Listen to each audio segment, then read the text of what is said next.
Assalamualaikum warahmatullahi wabarakatuh. Video kali ini kita akan membahas tentang pola interaksi. Pada hakikatnya, setiap organisme akan bergantung pada organisme lain yang ada di sekitarnya. Pola interaksi organisme melibatkan dua atau lebih organisme. Jenis, sifat, dan tingkah laku organisme di bumi sangat beragam. Oleh karena itu, pola interaksi antar organisme juga beragam. Nah, kita akan bahas pola interaksi satu persatu. Di sini yang pertama ada netralisme. Netralisme adalah hubungan yang tidak saling mempengaruhi, meskipun organisme-organisme hidup pada habitat yang sama. Di sini contohnya ada domba dengan ayam. Jadi domba dan ayam ini dia hidup pada habitat yang sama, sama-sama di rumput, ya. Tapi tidak saling mempengaruhi. Jadi hanya saling hidup berdampingan saja.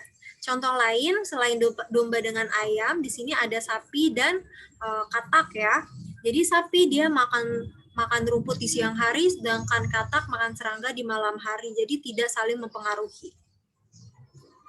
Kemudian yang kedua ada kompetisi. Kompetisi adalah bentuk interaksi antar individu sejenis atau antar populasi, di mana individu atau populasi tersebut saling bersaing mendapatkan sarana untuk tumbuh dan berkembang. Di sini contohnya ada macan dan singa. Nah, macan dan singa saling berkompetisi untuk mendapatkan makanan atau untuk mendapatkan wilayah. Nah, kompetisi tidak melulu soal perkelahian. Di sini contohnya ada sapi dan kambing. Sapi dan kambing dia saling berkompetisi untuk makanan ya, karena sama-sama memakan rumput. Kompetisi terjadi jika kedua individu mempunyai kebutuhan yang sama. Sedangkan lingkungan tidak menyediakan kebutuhan tersebut dalam jumlah yang cukup.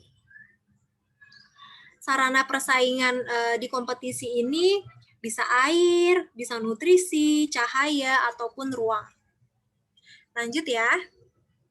Kemudian ada predasi. Predasi adalah interaksi antara pemangsa dan mangsa. Pemangsa atau predator adalah hewan yang memangsa atau memakan. Sedangkan mangsa atau prey adalah hewan yang dimakan atau dimangsa. Predasi dapat menjaga keseimbangan alam karena dapat menekan populasi organisme tertentu. Jadi tidak ada organisme yang jumlahnya sangat banyak maupun jumlahnya yang sedikit karena adanya predasi sehingga menjaga keseimbangan alam. Di sini contohnya ada tikus yang dimakan oleh ular. Tikus itu sebagai mangsa, sedangkan ular sebagai pemangsa. Juga di sini ada macan dengan kijang. Macan sebagai pemangsa dan kijang sebagai mangsa. Kemudian ada simbiosis mutualisme. Ya, ini sudah pernah dipelajari di SD ya. Simbiosis mutualisme adalah ketergantungan antara dua makhluk hidup yang saling menguntungkan. Jadi dua-duanya saling menguntungkan. Di sini contohnya kupu-kupu dan bunga. Kupu-kupu dia mendapatkan makanan dari bunga, sedangkan bunga dia dapat penyerbukan yang dilakukan oleh kupu-kupu. Jadi keduanya saling menguntungkan, keduanya saling dapat untung. Ya, contoh lain di sini ada kerbau dan burung jalak. Burung jalak dia makan kutu yang ada di badan si kerbau, sementara kerbau dia mendapatkan keuntungan yaitu badannya jadi bersih, gitu, tidak ada kutunya. Lanjut ya. Selanjutnya ada simbiosis parasitisme. Simbiosis parasitisme adalah ketergantungan yang terjadi ketika pihak yang satu mendapatkan keuntungan namun merugikan pihak lainnya. Jadi yang satu untung, yang satu rugi, yang satu menguntungkan, yang satu merugikan. Di sini contohnya ada tali putri dengan inangnya. Tali putri dia memakan nutrisi yang ada di inangnya, sedangkan inangnya atau tumbuhan lain dia kehilangan nutrisi. Dan contoh lain di sini ada nyamuk yang menghisap darah manusia. Ada juga kutu yang menghisap di kepala manusia ya. Menghisap darah di kepala manusia. Jadi nyamuk dan kutu ini dia mendapatkan makanan berupa darah, sedangkan manusia mendapatkan kerugian yaitu berupa gatal. Jadi yang satu untung dan yang satu rugi. Ya, selanjutnya ada simbiosis komensalisme. Simbiosis komensalisme merupakan ketergantungan antara dua makhluk hidup. Dalam hal ini, makhluk hidup yang satu mendapatkan keuntungan, sementara makhluk hidup yang lain tidak dirugikan. Jadi yang satu untung, yang satu tidak untung dan tidak rugi. Itu ya. Di sini contohnya ada tanaman anggrek yang ada di pohon mangga. Jadi tanaman anggrek ini dia mendapatkan tempat di pohon mangga, sehingga dia mendapatkan cahaya, ya, mendapatkan cahaya matahari karena berada di atas di pohon mangga. Sedangkan pohon mangga tidak mendapatkan keuntungan maupun mendapatkan kerugian gitu, tidak mendapatkan apapun. Kemudian di sini juga ada ikan hiu dan ikan remora.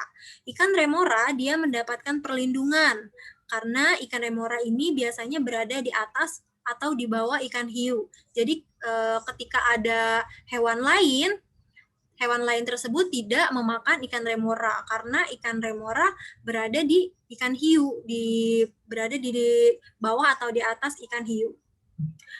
Jadi ikan remora itu mendapatkan perlindungan, sedangkan ikan hiu tidak mendapatkan apapun.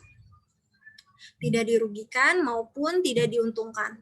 Begitu pula di sini contohnya tumbuhan paku dan pohon besar ya, sama seperti tanaman anggrek dan pohon mangga. Lanjut di sini ada simbiosis amensalisme. Simbiosis amensalisme adalah interaksi antar organisme di mana salah satu organisme menghambat pertumbuhan organisme lain. Di sini contohnya ada rumput teki ya. Jadi rumput teki ini dia menghambat pertumbuhan organisme lain karena memiliki unsur yang berupa racun, sehingga apabila ada tanaman lain yang ada di sekitarnya, maka akan menghambat pertumbuhan organisme lain yang di sekitarnya, atau bisa juga tanaman lain di sekitar rumput teki ini bisa mati.